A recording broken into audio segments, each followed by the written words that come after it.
Welcome back to my channel social science learners together. I hope आप सब अच्छे होंगे, अच्छे से अपनी स्टडी और रिवीजन टाइम टू टाइम कर रहे होंगे। फ्रेंड्स, आज की वीडियो में मैं आपके साथ कुछ इम्पॉर्टेंट क्वेश्चंस शेयर करूंगी। देखिए, मुद्रा एवं साख का पूरा चैप्टर मैं आपके साथ ऑलरेडी डिस्कस कर चुकी हूँ और जो कि टोटली एनसीईआरटी बेस्ड था। लेकिन चैप्टर के डिस्कशन के साथ साथ मुझे माइंड में ही आया कि क्यों ना आपके साथ कुछ क्वेश्चंस भी डिस्कस किए जाए जो आपकी स्टडी में और भी ज़्यादा हेल्प करेंगे। तो ऐसे 5 क्वेश्चन मैं आपके साथ डिस्कस करूंगी मुद्रा एवं साख के, जो कि पेपर में आने के जो बहुत ज़्यादा चांस रखते हैं। और इसी चैप्टर की एक नेक्स्ट वीडियो भी आएगी जिसमें अगले कुछ क्वेश्चंस डिस्कस किए जाएंगे। सो वीडियो शुरू करने से पहले आप सबसे मेरी रिक्वेस्ट है कि आप जो है कि 5 के 5 क्वेश्चंस को प्लीज़ एंड तक देखिएगा, क्योंकि इनके आंसर भी आपके साथ डिस्कस किए जाएंगे। आपको पता चलेगा कि एटलीस्ट हमें बोर्ड में अपने आंसर किस तरीके से लिखने चाहिए। क्योंकि ये मैं आपको बता दूं कि आपका क्लास 10 में फर्स्ट ईयर है, लेकिन मेरे को क्लास 10 को पढ़ाते पढ़ाते 7 to 8 ईयर का एक्सपीरियंस है। तो प्लीज़ आप बंद करके मुझ पर ट्रस्ट कर सकते हो, और आप इन चीज़ों को फॉलो करोगे ना तो आप खुद से आपके जो भी प्री बोर्ड होंगे उसमें अपने मार्क्स को इन्हेंस होता हुए देख सकते हैं। तो चलिए शुरू करते हैं हमारे आज के वो 5 इंपॉर्टेंट क्वेश्चन मुद्रा एवं साख के, जो कि एग्जाम में आने के बहुत ज़्यादा चांस रखते हैं। और आप इनमें से कोई ना कोई क्वेश्चन जरूर देखेंगे आपके 3 और 5 मार्क्स वाले क्वेश्चन में। तो हमारा फर्स्ट क्वेश्चन है, मुद्रा से आप क्या समझते हैं, मुद्रा का महत्व क्या है। हमारा फर्स्ट क्वेश्चन है कि मुद्रा से आप क्या समझते हैं, मुद्रा का महत्व क्या है। तो इसमें ना सबसे पहले आप क्वेश्चन को ना टुकड़ों में विभाजित कीजिए, आप क्वेश्चन को बांट लीजिए। क्योंकि जैसे आप पहला क्वेश्चन के 2 पार्ट हैं। पहला, मुद्रा से आप क्या समझते हैं, और उसी क्वेश्चन में दूसरा पार्ट है, मुद्रा का क्या महत्व है। तो फ्रेंड्स, क्या होता है कि ना आप सब ना सिर्फ एक आंसर लिख दोगे। कई बार क्या होता है ना कि हम ध्यान नहीं रहता और कि क्वेश्चन के 2 क्वेश्चन, एक ही क्वेश्चन में 2 पार्ट पूछे गए हैं और हम एक आंसर लिख देते हैं, जिसकी वजह से हमारे मार्क्स जो डिडक्ट हो जाते हैं। तो सबसे पहले आपको ध्यान रखना है कि आपको यहाँ पर 2 क्वेश्चन पूछे हैं। पहला, आप ना इस तरीके से अंडरलाइन, आप ना इस तरीके से ब्रैकेट लगा लीजिए ताकि आपको ध्यान रहे कि इस क्वेश्चन में आपको 2 आंसरिंग करनी है। पहला क्या है आपका, मुद्रा से आप क्या समझते हैं, और दूसरा पार्ट क्या है, मुद्रा का महत्व क्या है। तो यहाँ पर आप 2 क्वेश्चन का आंसर करेंगे। तो पहले आंसर की शुरुआत हम सबसे पहले आप एक आंसर को जब करेंगे तो सबसे पहले आप उसके इंट्रोडक्शन लिखेंगे। आप किसी भी आंसर को जब लिखोगे जो कि आपका 3 to 5 मार्क्स का होगा, उसमें आप 2 टाइप के क्वेश्चन, उसमें आप जो लिखोगे सबसे पहले लिखोगे इंट्रोडक्शन, यानी कि उसकी प्रस्तावना। तो यहाँ पर आप सबसे पहले बताओगे कि मुद्रा है क्या, या पहले कौन सी मुद्रा होती थी। आपको अपने आंसर की स्टार्टिंग करने से पहले इंट्रोडक्शन लिखना है। उस इंट्रोडक्शन के बाद आप क्वेश्चन का फर्स्ट पार्ट लिखेंगे। अगर क्वेश्चन 3 नंबर का है, बेसिकली जो क्वेश्चन है आपका 3 नंबर में ये पूछा जाता है कि मुद्रा से आप क्या समझते हैं, तो फिर आप बताओगे मुद्रा का अर्थ।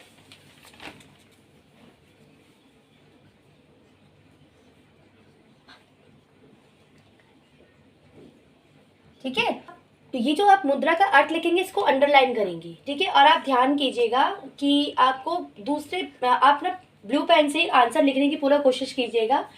यहाँ पर आप मुद्रा के अर्थ में बताओगे कि मुद्रा विनिमय प्रक्रिया में एक मध्यवर्ती के रूप में कार्य करती है। आपको ध्यान रखना है, मैं रिपीट कर रही हूँ, आंसर पूरा डिटेल में इसलिए नहीं लिख रही हूँ ताकि आपको हैबिट बने लिखने की। आप जो मैं बोल रही हूँ उसको आप कॉपी में नोट डाउन कीजिए कि मुद्रा विनिमय प्रक्रिया में एक मध्यवर्ती के रूप में कार्य करती है। अब यहाँ पर आपको ना 2 वर्ड्स को अंडरलाइन करना होगा। एक, विनिमय, ताकि जो आपका क्वेश्चन आपका जो आंसर शीट चेक करेगा वहां पर उनको ध्यान जाए इन मेन पॉइंट्स पे। ठीक है, दूसरा, मध्यवर्ती।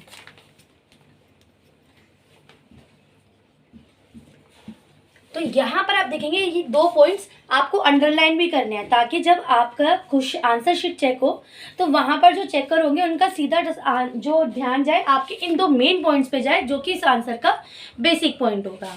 ठीक है, फिर आप बताओगे मुद्रा को विनिमय का माध्यम भी कहा जाता है। ये तो हो गया मुद्रा का अर्थ। आई एम रिपीटिंग मुद्रा विनिमय प्रक्रिया में एक मध्यवर्ती के रूप में कार्य करती है। मुद्रा को विनिमय का माध्यम कहा जाता है। तो यहाँ पर देखिए, आपको ध्यान रखना है, एक क्वेश्चन का जो फर्स्ट पार्ट था वो आपने पूरा का पूरा उसका आंसर कर दिया। यानी कि अगर ये क्वेश्चन 3 मार्क्स का हुआ तो 1.5 नंबर आपको इसके मिल जाएंगे, लेकिन अभी भी आपके पास 1.5 नंबर बचते हैं, जो कि मुद्रा का महत्व है। और अगर क्वेश्चन 5 नंबर का होगा तो जाहिर सी बात है, मुद्रा से आप क्या समझते हैं, 2 मार्क्स का होगा, और मुद्रा का महत्व क्या है, वो 3 मार्क्स का होगा। अब जहाँ पर आपको महत्व जैसे क्वेश्चन आ जाए या फिर जिसमें टाइप्स पूछ ली जाए, तो आपको ध्यान रखना है और कोशिश करनी है आप अपना आंसर फ्लो चार्ट में दें। क्योंकि जब हम फ्लो चार्ट में आंसरिंग करते हैं ना, तो जब वो ना एक अट्रैक्ट करता है, जो चेकिंग करते हैं ना उनको अट्रैक्ट करता है। क्योंकि देखिए, एज ए एग्जामिनर मेरी भी कोशिश ये रहती है कि मैं मेन पॉइंट्स को पढूं, क्योंकि अगर स्टूडेंट को मेन पॉइंट आता है तो वो उसका आंसर, उसकी जो एक्सप्लेनेशन होगी उसके बारे में उसको ज़्यादातर मालूम ही होगा। और आपको ध्यान रखना है, मेन पॉइंट लिखने के बाद आपको एक्सप्लेनेशन ज़रूर देनी है, क्योंकि अगर हाफ मार्क्स मेन पॉइंट का होता है तो हाफ मार्क आपका एक्सप्लेनेशन का होता है। तो ये जो दूसरा इसमें आंसर है, मुद्रा का क्या महत्व है। अब हम बात करेंगे मुद्रा के महत्व के बारे में। तो फ्रेंड्स, अब हम डिस्कस करेंगे इसी क्वेश्चन का दूसरा जो पार्ट है, मुद्रा का महत्व क्या है। तो आप देख रहे होंगे, मैंने उस क्वेश्चन का जो सेकंड पार्ट था उसका दूसरा पॉइंट पहले लिखा कि मुद्रा का महत्व। ठीक है, इससे क्या होता है कि हेल्प मिलती है कि हमने पूरा क्वेश्चन को अटेम्प्ट किया है। मुद्रा के महत्व में आपको कोशिश करनी है, जो आप महत्व बताएंगे वो पॉइंट्स वाइज बताएं। तो आप यहाँ पर मुद्रा के महत्व को देखिए, सबसे पहले ना अगर 2 पॉइंट्स हैं या 3 पॉइंट्स हैं, आप अपने अकॉर्डिंग ट्रायंगुलर की शेप बनाकर या फिर इस तरीके से लाइंस बनाकर, ठीक है, या फिर आपको जो भी आकृति आती है आप उस तरीके से बनाकर कर सकते हो। तो जो पहला है ना कि मुद्रा का महत्व क्या है, मुद्रा का महत्व है कि दोहरे संयोग की जो प्रॉब्लम थी उसको समाप्त करती है। पहला आंसर क्या है, दोहरे संयोग की जो प्रॉब्लम थी, समस्या थी, उसको समाप्त करता है। यहाँ पर आपको दोहरा संयोग पता होना चाहिए कि दोहरा संयोग क्या था। एक्चुअली में जो समय पर मुद्रा नहीं प्रचलन में थी, उस समय क्या किया जाता था कि हम लोग आपस में चीज़ों का एक्सचेंज करते थे, वस्तुओं का एक्सचेंज करते थे। आपको, अगर आपने नहीं देखा है दोहरा संयोग, तो आप सबसे पहले इस चैप्टर की जो मैंने डिस्कशन किया था वो वीडियो देखिए, क्योंकि जब आप वो वीडियो देखेंगे ना तो कहीं ना कहीं आंसर करना आपके लिए बहुत ईजी रहेगा। तो यहाँ पर आपको देखना है कि पहला क्या है कि दोहरा संयोग की जो समस्या थी उसको समाप्त करता है। वो कैसे, पहला है कि दोहरा संयोग क्या था, यहाँ पर आप ये भी एक्सप्लेन करेंगी। जब ना 2 पक्ष आपस में चीज़ों को खरीदने के लिए और बेचने पर सहमति रखते थे, यानी कि आपस में एक्सचेंज करते थे। फॉर एग्जाम्पल, अगर मान लीजिए मेरे पास चावल एक्स्ट्रा है और मुझे गेहूँ खरीदना है, तो मैं एक ऐसे व्यक्ति को ढूंढूंगी जो चावल का नीडी हो और जिसके पास गेहूँ हो, जो कि मुझे दे सके। तो यहाँ पर अब मुद्रा के लिए आपको पता है, जब भी हम करेंसी का यूज़ करते हैं तो हम बेसिकली इस समस्या से बच जाते हैं, क्योंकि हम डायरेक्टली जाते हैं, जो भी हमें सामान खरीदना है हम पे करते हैं और ख़रीद लेते हैं। ठीक है, दूसरा कि जो मुद्रा का उपयोग किए बिना आवश्यकता को जो दूसरा पॉइंट क्या है भाई, ये विनिमय का माध्यम है। विनिमय के माध्यम कैसे, हम इजीली अपनी आवश्यकता को पूरा कर रहे हैं। तो मुद्रा के महत्व में यहाँ पर आप 2 पॉइंट्स लिखेंगे। पहला, दोहरे संयोग की जो समस्या थी उसको कम करती है, और दूसरा एज अ विनिमय का माध्यम ये काम करती है। तो आई होप आपको ये पूरा क्वेश्चन था ये क्लियर हो गया होगा। फर्स्ट क्वेश्चन जो हमने करा कि मुद्रा से आप क्या समझते हैं और मुद्रा का महत्व क्या है। यहीं पर एक क्वेश्चन पूछा जाता है कि मुद्रा के आधुनिक रूप क्या है। ठीक है, या मुद्रा के आधुनिक रूप कौन कौन से हैं। इसमें से ना कई तरीके से पूछ लिया जाता है। एक कि आपको डायरेक्टली पूछ लेंगे कि मुद्रा के आधुनिक रूप कौन कौन से हैं, या आपको 1 वर्ड का भी आंसर दे सकते हैं। अब 1 वर्ड का यानी कि ऑब्जेक्टिव टाइप कैसे देंगे, आपको ये भी पता होगा कि आपके जो क्वेश्चन पेपर होगा उसमें 20 मार्क्स के, मिनिमम 20 मार्क्स के आपकी ऑब्जेक्टिव आंसर क्वेश्चन आंसर आएंगे। तो आपको फोकस करना है 1 मार्क्स पे भी। और इन क्वेश्चंस की मतलब 3 और 5 मार्क्स के क्वेश्चन की डिस्कशन के बाद मेरी पूरी कोशिश रहेगी कि मैं 1 मार्क के क्वेश्चन भी आपके साथ डिस्कस करूं, ताकि आप ना जैसे जैसे आप पूरा एक चैप्टर अच्छे से तैयार हो जाए और आप अपने बोर्ड में अच्छे मार्क्स गेन कर सकें। तो अगर हम मुद्रा के आधुनिक रूप की बात करें तो आपको पता है, अगेन मैं यही बोलूँगी कि मुद्रा के आधुनिक रूप के भी लिए भी पहले आप इंट्रोडक्शन देंगे। अब इंट्रोडक्शन में अगर देखिए पूरा डिटेल में आंसर लिखने के लिए आया है तो आप सबसे पहले उसका इंट्रोडक्शन देंगे कि इस आधुनिक रूप के आपको पूछा है मुद्रा के आधुनिक रूप कौन कौन से हैं। तो यहाँ पर आप सबसे पहले मुद्रा का इंट्रोडक्शन देंगे कि आप मुद्रा क्या है, क्योंकि देखिए हमारा मोटिव है ज़्यादा से ज़्यादा नंबर गेन करना। नंबर गेन हम तभी करते हैं जब हमारे आंसर में क्वालिटी होती है। क्वालिटी क्या है, देखिए जब आपका पेपर चेक होते हैं ना तो उसमें हम एक तरीके की आंसर की पूरी लेंथ भी देखते हैं। अब 3 या 5 मार्क्स का आपका आंसर है तो आपको आंसरिंग भी उसी के अकॉर्डिंग करनी कि हम लोग 3 आउट ऑफ 3 या 4 आउट ऑफ 4 या 5 आउट ऑफ 5 ही मार्क्स अपने गेन करें। और आप बिलीव नहीं करेंगे, अगर आप इस तरीके से आंसरिंग करेंगे तो 90 या 80 टू 90 मार्क्स लाना आपके लिए कोई बहुत बड़ी बात सोशल साइंस में नहीं है। तो मुद्रा के आधुनिक रूप में अगेन आपने मुद्रा के इंट्रोड्यूस करा कि मुद्रा क्या है। यहाँ पर जब आप एक चीज़ को याद कर लेंगे, आप देखिएगा वो बार बार आपके 2-3 क्वेश्चन में काम आएगी। ठीक है, तो यहाँ पर आप सबसे पहले मुद्रा के बारे में बताएंगे। मुद्रा क्या है, विनिमय प्रक्रिया में मध्यवर्ती के रूप में कार्य करती है और उसे विनिमय का माध्यम भी कहा जाता है।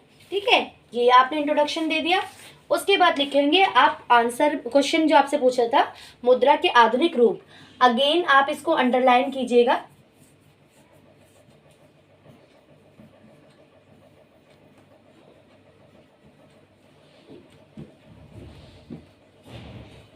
आधुनिक रूप में मैं आपको फिर से रिपीट करा दूँ, ये पूरा चैप्टर मैंने आपके साथ डिस्कस किया था अपनी वीडियो में। तो अगर अभी तक आपने इस चैप्टर की डिस्कशन नहीं देखी है तो सबसे पहले आप उस चैप्टर को ज़रूर देख लीजिए, क्योंकि क्वेश्चन आंसर आप तभी कर पाओगे जब आपको ये चैप्टर समझ में आया होगा। और चैप्टर को समझने के लिए ज़रूरी है कि आप एक बार वीडियो देखें और एक बार चैप्टर को अच्छे से रीड करें। तो मुद्रा के आधुनिक रूप में आप इस तरीके से फ्लो चार्ट बना सकते हैं।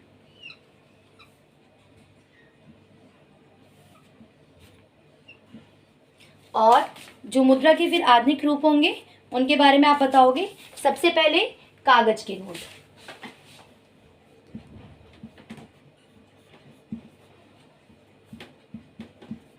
ठीक है। फिर आप दूसरा पॉइंट बताइए, इसी तरीके से आप दूसरा पॉइंट बताइए चेक। फिर आप थर्ड पॉइंट बताइए सिक्के।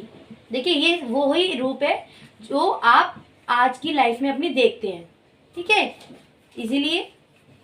लेकिन आंसर वही कर पाएगा जिसको पूरा कंसेप्ट पता होगा। फिर है आपका डेबिट कार्ड। आप देख रहे होंगे कि मेरा फोकस है आपको फ्लो चार्ट में आंसर तैयार कराने के लिए, क्योंकि जो फ्लो चार्ट होता है ना वो अट्रैक्ट करता है। और इसका नेक्स्ट जो आंसर है वो है क्रेडिट कार्ड। फिर है आपका UPI, mobile and net banking. तो यहाँ पर टोटली डिपेंड करता है कि क्वेश्चन कितने मार्क्स का है। देखिए अगर क्वेश्चन सिर्फ ये है कि आपसे नाम पूछा है, मान लीजिए 1 मार्क में आपको ना ऑप्शन दे देते हैं तो आपको टिक करने के लिए बोल दिया जाएगा, ठीक है, कि मुद्रा के आधुनिक रूप कौन कौन से हैं, या मैचिंग के लिए दे जाएगा। और फिर आपको ध्यान रखना है कि अगर आपको 3 मार्क्स में है कि मुद्रा के आधुनिक रूप कौन कौन से हैं, तो आपको इन सभी के सभी पॉइंट्स की एक्सप्लेनेशन भी देनी है। और हर आंसर को लिखने के बाद देखिए सबसे पहले आप इंट्रोडक्शन लिखेंगे। उसके बाद जो क्वेश्चन में पूछा है आप देखोगे, ध्यान दोगे कि अगर एक ही क्वेश्चन में 2 पार्ट किए गए हैं, यानी कि 2 बातें पूछी गई हैं, तो आप एक उसको पार्ट में डिवाइड कर लो। डिवाइड करने के बाद आप कोशिश करो कि उनको जो आंसरिंग आप करेंगे पूरी एक पार्ट के अलग से और दूसरे पार्ट के अलग से, और आपको हर आंसर को हाईलाइट करना है, ठीक है। अब जो उसके बाद आप आंसर करने के बाद कंक्लूजन जरूर लिखेंगे, निष्कर्ष जरूर लिखेंगे। ये जो कुछ पॉइंट्स मैं आपको बता रही हूँ, जैसे इंट्रोडक्शन, उसके बाद फ्लो चार्ट में करना, आपका कंक्लूजन लिखना, इससे जो हमारा आंसर हो जाता है ना उसकी लेंथ बढ़ जाती है, उसको करने का जो वो काफ़ी क्या होता है, क्वालिटी बढ़ जाती है। और जब आपका आंसर अट्रैक्टिव दिखता है ना तो एग्जामिनर भी कहीं ना कहीं अपने आप को पूरे के पूरे मार्क्स देने से रोक नहीं पाते हैं, ठीक है। नेक्स्ट क्वेश्चन है हमारा साख क्या है, साख की आवश्यक शर्तें कौन कौन सी हैं। तो नेक्स्ट क्वेश्चन किससे रिलेटेड है हमारा, साख के बारे में। देखिए यहाँ पर ना हमारा पूरा चैप्टर डिस्कस हो रहा है, रिवाइज हो रहा है एक तरीके से क्वेश्चन के साथ साथ, ठीक है।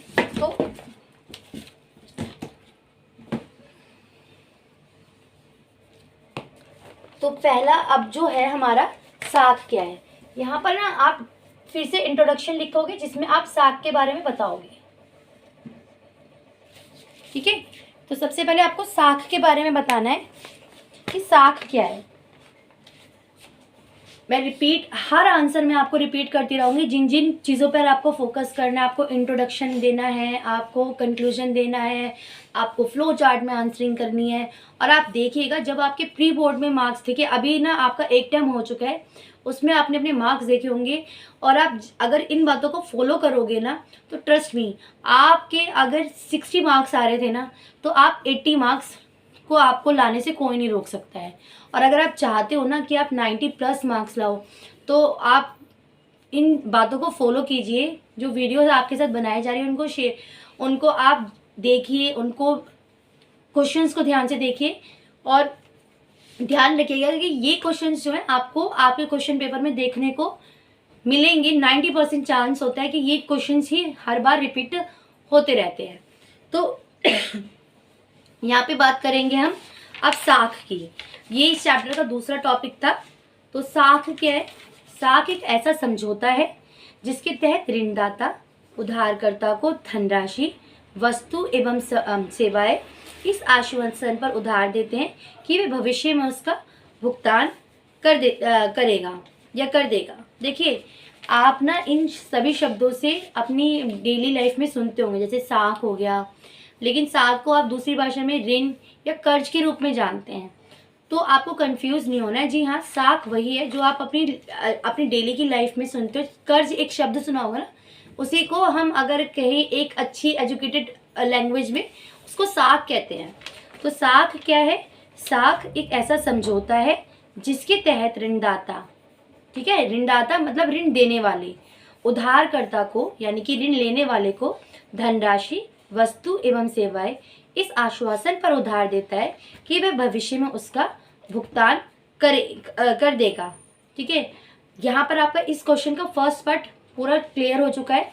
और आपने अगर आंसर को ध्यान से सुना है तो उसको साथ के साथ आप लिखते रहिए अपनी कॉपी में, ताकि आपको लिखने की हैबिट बने, आपको लिखने की जो एक हैबिट है वो इनहेंस हो, आपकी स्पीड बने, क्योंकि पेपर में आपका स्पीड भी मैटर करता है। आपका मोटिव होना चाहिए कि अगर आपके क्वेश्चन में जितने भी क्वेश्चन है 30 to 35 जितने भी क्वेश्चन आएंगे, आप सबके सब क्या करें, आप सबके सब करें सॉल्व। क्योंकि देखिए हर आंसर अगर आपने क्वेश्चन करा है तो उसी के आपको मार्क्स मिलेंगे, और आप पेपर अगर नील छोड़ दोगे, आप खाली छोड़ दोगे, तो वहाँ पर आपको मार्क्स नहीं मिलेंगे। आपको टॉपिक से रिलेटेड, मान लीजिए कोई क्वेश्चन आपको कंफ्यूज कर रहा है, आपको नहीं समझ में आ रहा है कि उसका एग्जैक्ट आंसर क्या था, तो आप उस टॉपिक से जो भी आपको समझ में आ रहा है या जो भी आपको पता है उस टॉपिक से रिलेट करता हुआ आप वो लिख दीजिए। हाँ, ये जरूर है कि आपको पूरे मार्क्स नहीं मिलेंगे, लेकिन आपको 0 मिलेगा इसकी भी कोई गारंटी नहीं है। तो अब हम बात करते हैं साख की आवश्यक शर्तों के बारे में। तो यहाँ पर अब फर्स्ट पार्ट इसका हो गया है। अब दूसरा जो पार्ट है वो है साख की आवश्यक शर्तें।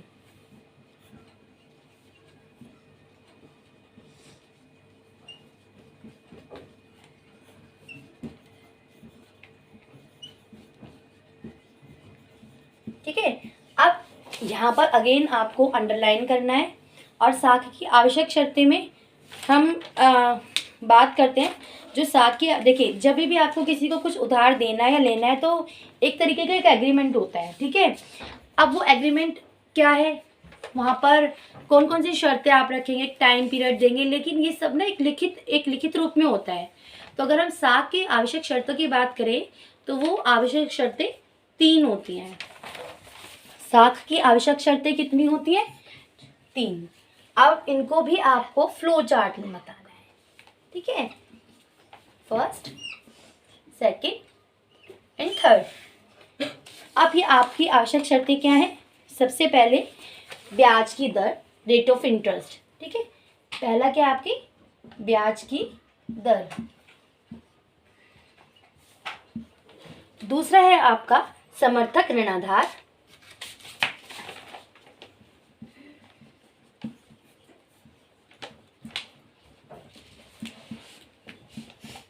और थर्ड है आपका आवश्यक दस्तावेज यानी कि डॉक्यूमेंट्स।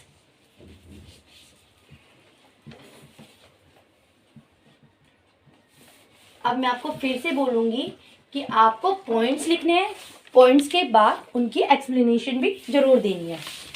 जब तक आप उनकी एक्सप्लेनेशन नहीं देंगे आपको पूरे मार्क्स नहीं मिलेंगे।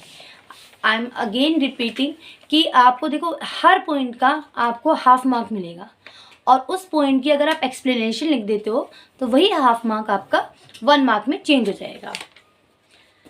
नेक्स्ट हमारा जो क्वेश्चन है, और फिर ये सारी डिटेल्स लिखने के बाद आप क्या करेंगे, इसका कंक्लूजन लिखेंगे एंड में, और इस तरीके से आपका एक आंसर कंप्लीट हो जाएगा।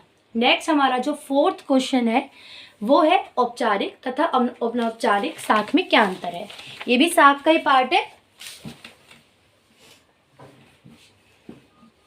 कि औपचारिक और अनौपचारिक। यहाँ पे भी इंट्रोडक्शन में आप साख के बारे में बताएंगे, क्योंकि आपको ध्यान रखना है कि यहाँ पर एक जो मेन वर्ड है वो क्या है आपका साख। ठीक है, साख के 2 टाइप्स होते हैं, आपको पता है, एक औपचारिक और दूसरा अनौपचारिक। और औपचारिक अनौपचारिक को पूरी तरीके से समझने के लिए ज़रूरी है कि आप इस चैप्टर को से रिलेटेड जो वीडियो है उसको देखें, ताकि वो चैप्टर आपका पूरा क्लियर हो जाए, कंसेप्ट क्लियर हो जाए। अगर आपका कंसेप्ट क्लियर है तो यकीन कीजिए आप इन सब के आंसर ना आप लिख सकते हो, लेकिन आंसर किस तरीके से लिखना है, उसको किस तरीके से करना है, ये आपको देखने के लिए ज़रूरी है वीडियो, क्योंकि वीडियो जो है आपको बताएगा कि आपको आंसर किस किस तरीके से करना है, ताकि आपके अगर ये क्वेश्चन 5 मार्क्स का आता है तो 5 के 5 मार्क्स आपको मिल सकें। तो यहाँ पर हम सबसे पहले तो साख के बारे में बताएंगे इंट्रोडक्शन में, क्योंकि आपको पता है ना यहाँ पर साख के टाइप के बारे में पूछा, तो इसके लिए सबसे पहले हम साख के बारे में बताएंगे कि साख क्या है। एक ऐसा समझौता है जिसके तहत ऋणदाता उधारकर्ता को धनराशि, वस्तु, सेवाएं इस आश्वासन पर उधार देता है कि भविष्य में उसका भुगतान कर देगा। ठीक है, अब उसके बाद क्वेश्चन पर हम जाएंगे कि साख के जो 2 प्रकार होते हैं, एक औपचारिक और अनौपचारिक साख, इनमें क्या अंतर है।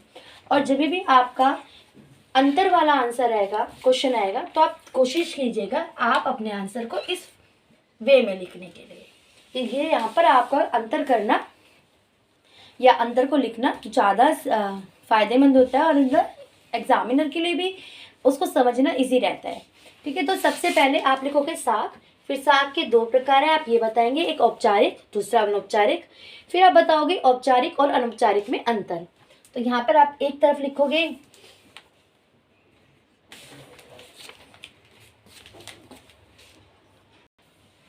पहला है आपका, एक तरफ लिखोगे औपचारिक,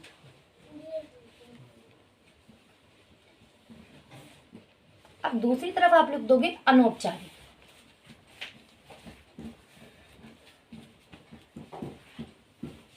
साथ भी आपको लिखना है साथ में, और यहाँ पे भी। ठीक है, ये आपके इस तरीके से आप टेबल की फॉर्म में लिखोगे। कभी भी अंतर आता है, डिस्क्रिमिनेट करने के लिए आता है, तो आपको कोशिश करनी है आप अपने आंसर को इस तरीके से लिखिए, क्योंकि वहाँ पर अगेन आपका आंसर अट्रैक्ट लगता है और आपकी क्वालिटी दिखती है आंसर में। तो पहले हम सबसे पहले यही बताएंगे, जो औपचारिक साख होता है, औपचारिक क्षेत्र में जो साख होता है वो बैंक और सहकारी समितियों से आते हैं। ठीक है, तो बैंक और सहकारी समितियों से कर्ज जो आते हैं वो आते हैं आपके औपचारिक साख में। फर्स्ट पॉइंट ये हो गया औपचारिक साख का।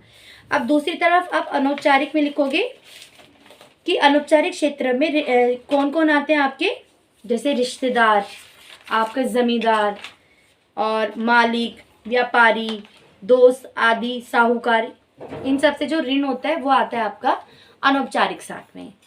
फिर आप देखोगे दूसरा पॉइंट, जो दूसरा अंतर है इसमें, वो है जो औपचारिक क्षेत्रों की कार्य प्रणाली पर भारतीय रिजर्व बैंक नज़र रखता है। ठीक है, औपचारिक क्षेत्रीय कार्य प्रणाली पर भारतीय रिजर्व बैंक नज़र रखता है, और वहीं पर आप अनौपचारिक साख वाले पॉइंट में लिखोगे कि जो अनौपचारिक साख होता है उसमें आरबीआई की कोई दखल अंदाजी नहीं होती है, बल्कि अनौपचारिक क्षेत्र में ऋणदाताओं की गतिविधियां देखरेख करने वाली कोई संस्था होती नहीं होता है। वहाँ पे जिसने ऋण प्रोवाइड कराया है ना, उसकी पूरी अपनी एक तरीके से हम कह सकते हैं मनमानी चलती है।